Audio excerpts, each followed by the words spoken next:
We just witnessed ISO 20022 officially go live. Now, what does this mean for crypto? Well, some people think that it means absolutely nothing. Others think that it's going to cause XRP to go absolutely crazy. I'm in the middle of this, and ultimately, I don't think that it's nothing, and I don't think that it's going to affect price action the way that most people assume it to. So I want to go over a few things. I want to really break this down. So let's first start off with the announcement that we saw from Swift. So Swift put out a post saying this weekend marks a major milestone in payments. The coexistence period between MT and ISO 20022 message standards ends. From November 22nd, all financial to financial payment instruction messages will be delivered only in ISO 20022 format. ISO 20022 brings richer data, better compliance, and improved automation, but preparation is key to avoid nacked messages and operational delays.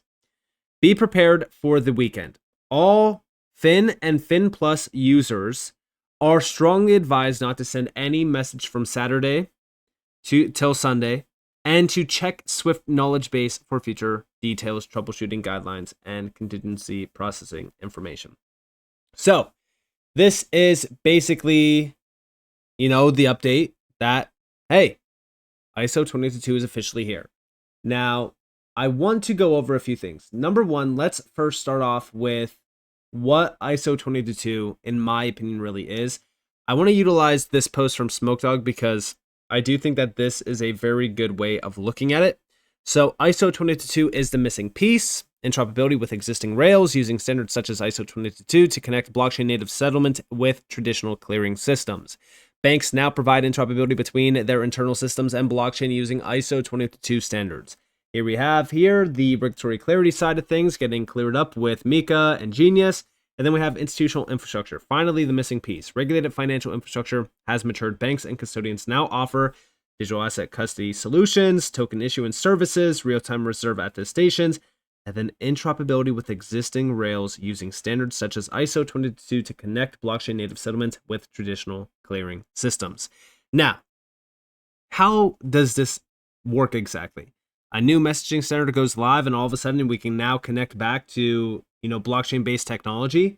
No, absolutely not. That's not how things work. What this does and why we can now have major traditional players connect into blockchain and vice versa is the fact that data itself is now fully transparent. It's just exactly what JP Morgan said back in December of 2024. We have here from Swift. Is your institution ready to make the leap to ISO 20022? JP Morgan Payments has shared invaluable insights into their successful adoption. They reveal how early preparation and clear strategy can future-proof your payments ecosystem.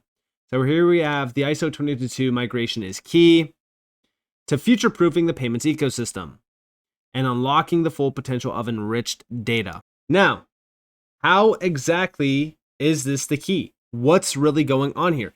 How can this make connecting to blockchain-based technologies and networks easier? Well, it's very simple. If we go back to the first post here from Swift, we have richer data, better compliance, and improved automation. What ISO really does in terms of this standard, okay, it allows for easier connectivity because the underlying language, the structure, the format, everything used for data globally is changing. It's standardizing it all. It's allowing for a clean, complete insight into how it can bridge and how these two worlds really work.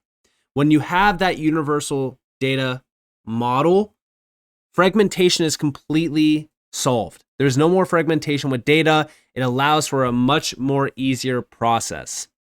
But also on top of that, ISO 20022 is demanding the big banks and clearinghouses and all of these platforms to upgrade their internal systems. It's a mandate that was never there before.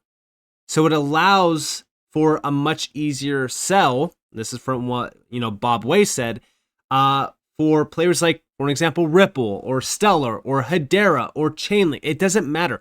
Any of those big players now it allows for an easier sell to onboard banks and bring banks into the ecosystem.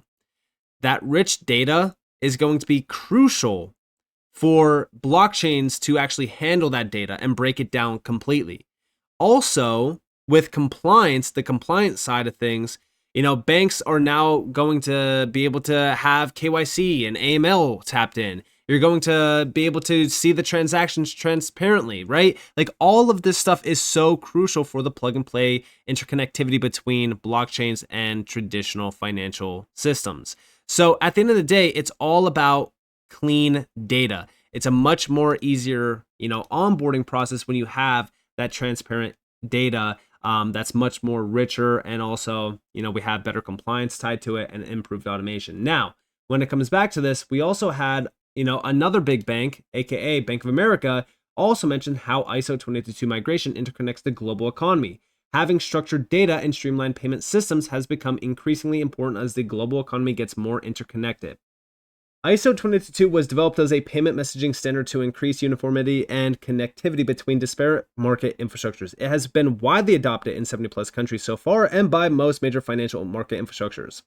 In July 2025, Bank of America successfully implemented Fedwire Funds Service ISO 20022 messages. This milestone for the global payments and USD clearing industry enables all USD clearing financial market infrastructures, FMI, Fedwire Funds Services, and the Clearinghouse Interbank Payment System to communicate in a common language, improving interoperability with the other financial market infrastructures around the globe that adopted the ISO 20022 format, such as SWIFT and T2, Euro clearing. Now, here is the key benefits, right? We have that structured data. It's crucial. We have the improved data on top of improved data. It makes messaging and all that kind of stuff more efficient. And just the entire breakdown here is the fact that it makes it a lot more easier. Like all of these messaging, all of these platforms, it allows for a much more easier onboarding process with new technologies. And what's crazy about this is, guess who the first major bank is to have a full-on migration? Here we have the excitement is building. The first banks have begun their big migration weekend to switch to the ISO 20022 only era at SWIFT. Standard Chartered, that's right, Standard Chartered, one of the first major banks to put out a full PDF file on the ISO 20022 migration process for corporate clients. It's crazy to see this coming from Standard Chartered, and I'll talk about why here in a moment. It's crazy to see this. Now, why is this so crazy? Because, again, it's just another big bank, right? We just talked about JP Morgan. We just talked about Bank of America and how they have been ahead of the curve here. Standard Chartered is a big name because, number one, they were a strategic investor into Ripple back in 2016. They know how crucial digitization is for the bank, right? They even mention it here. And how Ripple is one of the most advanced DLT companies in the industry with immense experience in financial services and compliance. By the way, this is 2016, almost 10 years ago. But on top of that, right, we also have to remember that Standard Chartered, their Zodiac custody platform, joined Ripple's own Medico, which, by the way, is now Ripple Custody. That happened back in 2023. And then more recently, we know that back in April, Standard Chartered said that XRP can hit $12.50 by 2028, following ETF prospects and legal clarity. And here's their breakdown of this. So very interesting. Standard Chartered is very bullish on Ripple and XRP. Now, on top of that, I did make a post, and this goes back to April, actually, of this year. And I said 100% confirmation on how important ISO 20022 will be from a major bank employee. This is the global head of transaction banking at Standard Chartered Bank. He stated that we can use ISO 20022 to bridge between traditional and decentralized finance. Because again, let's go back here. Interoperability with existing rails using standards such as ISO 20022 to connect blockchain native settlement with traditional clearing systems is now a possibility because of this standard, because of the data, enriching data, making sure everything is compliant, making sure everything is transparent. What's even more interesting is that they specifically mentioned Ripple and XRP alongside Circle's USDC. Standard Chartered was also an early investor into Ripple back in 2016, and Zodiac Custody Standard Chartered is a part of Ripple Custody. I didn't even state that Ripple was the first DLT-backed company to become ISO 20022 compliant. The connections are very significant here, and here we have We could use ISO 2022 to bridge between traditional and decentralized finance. We see a very large number of payment service providers native on ISO 2022 and also quite a lot of coin providers. They include Circle's USDC and Ripple's XRP. We could use ISO 2022 to bridge between traditional and decentralized finance. When you then take the rich data into that and combine it, you have almost the perfect innovation system. Very, very interesting. Now, what I find even more interesting is the recent move by Deutsche Bank and Standard Chartered Bank on April 21st, seeking to expand crypto operations. This isn't the first time that we have watched as major banks sounded the alarm on offering crypto-based services, let alone Ripple-connected banks. Bank of America's CEO back in January stated that they wanted to move in on the crypto-based payments if regulators allowed it. It's very clear that we are watching as TradFi converges with the DeFi space in a large way, and it will be accelerated by names like Ripple using underlying DLTs like the XRP ledger. Now is the time to really lock in and focus on utility-based projects, because the next wave won't just bring users, it will bring trillions of dollars too. Now, on top of this, right, we go back to some of those posts. Yeah, Bank of America, they wanted, regulators to allow for crypto-based payments. Guess what we just got from the OCC? The OCC clears U.S. banks to hold crypto on balance sheets for on-chain operations. This move marks the biggest policy shift for the banking sector's relationship with digital assets since 2020. Banks can now hold crypto as a principal to pay for gas fees or to test crypto-related systems. The decision overturns years of restrictive guidance and opens the door for major banks to engage directly with public blockchain networks. Think about how crazy this is. Okay, the timeline is wild because we got this on November 18th. 4 days later, ISO officially goes live. At the same exact time that the big banks are all talking about crypto, they're all talking about DLT, tokenization, stablecoins. Do you honestly think that it's a coincidence that all of these big banks are saying, hey, ISO 2022 is the key to future-proofing payments and unlocking the full potential and all this kind of stuff about the future, payments landscape? And then you also have, Bank of America saying, oh, hey, this interconnects the global economy. This is great for streamlining the entire system. Then you also have Standard Chartered, who basically told us exactly how crucial ISO 2022 is to bridge between traditional and decentralized finance at the same exact time that institutional DeFi is becoming a big deal. And then again, big banks telling us earlier this year, back in January, oh, hey, we want to jump into crypto payments if regulators allow it. And then we get the regulators literally allowing it 4 days before ISO 2022 goes live. The timeline here is absolutely insane.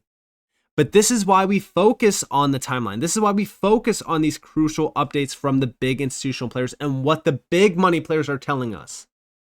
We're not here to panic over every single sell-off in this market. We're not here to get shaken out of this market. We're here to listen to what the big players are telling us, while the crypto market cap itself is just under $3 trillion. We have a lot more work to do here, but it's very exciting on where we are at right now in this market.